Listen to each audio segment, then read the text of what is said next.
This is Dick Zondag, Jung's garden doctor, on this cold January morning, talking a little bit about gardening. Even though I deal with gardening all day long, I enjoy going home and working in my garden.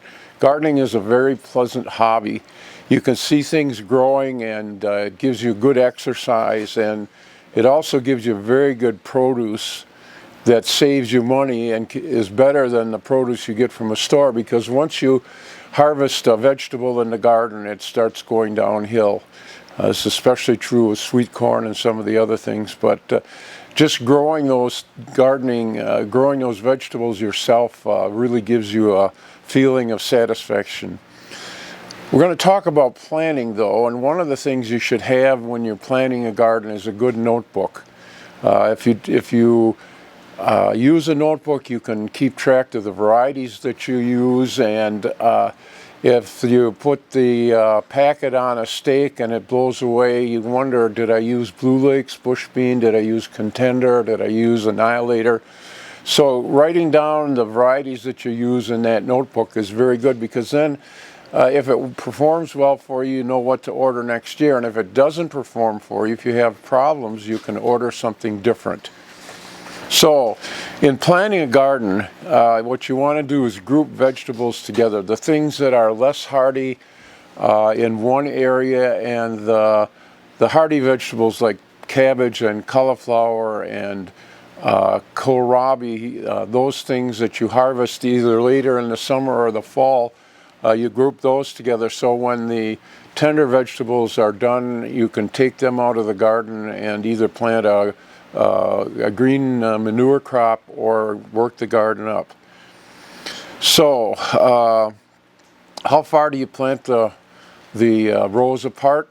What you want to do is consider the type of equipment that you have. If you've got a row hoe, you can plant the rows a little bit closer together, because you can get in and work that path a little easier. If you haven't, if you've got a rototiller, you've got to put the rows a little farther apart.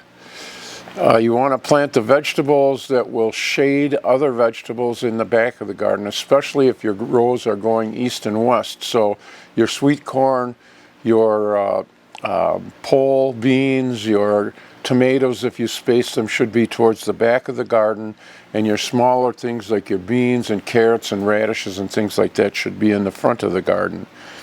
Vining crops like cucumbers and squash and pumpkins should be planted in an area where they don't vine into the smaller vegetables, so that you cover them up. And if you've got a small garden, consider using the bush type vine crops, because they have a determinate vine. They only get 36 inches or less long, and they produce their vegetables.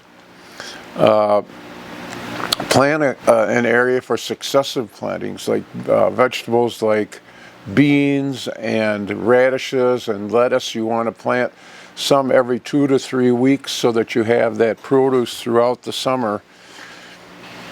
And if you have a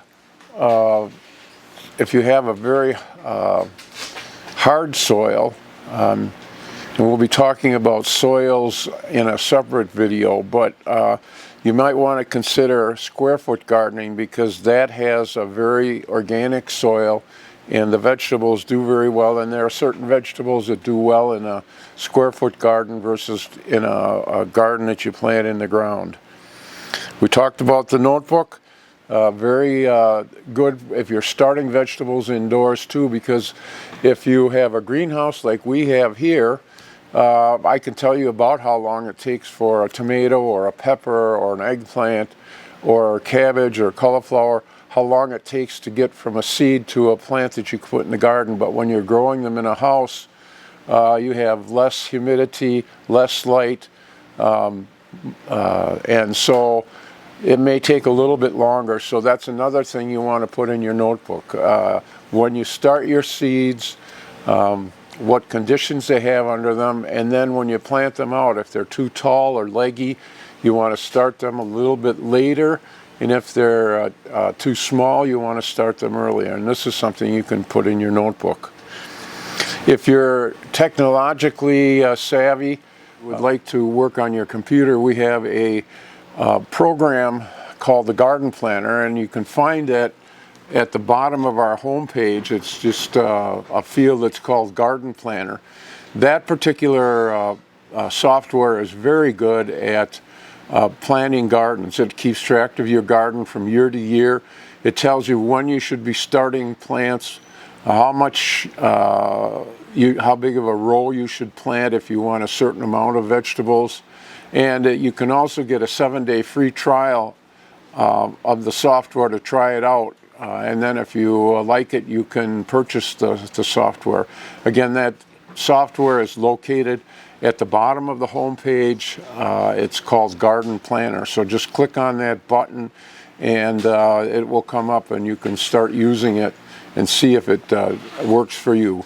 It also keeps track of your garden from year to year, because rotating your crops from year to year is quite important, especially with some vegetables like tomatoes. If you have trouble with some of the soil-borne diseases, you want to make sure that you rotate the crops so that you get on new soil for your crops every 3 or 4 years. That gives you a little bit of the basics of how to plant a garden. You want to pick the vegetables that you want to have and look in the catalog. It describes the type of vegetable, what the good characteristics of it is, and so those vegetables will perform well for you. This is Dick Zondag from Jung Seed Company, wishing you a very good gardening year.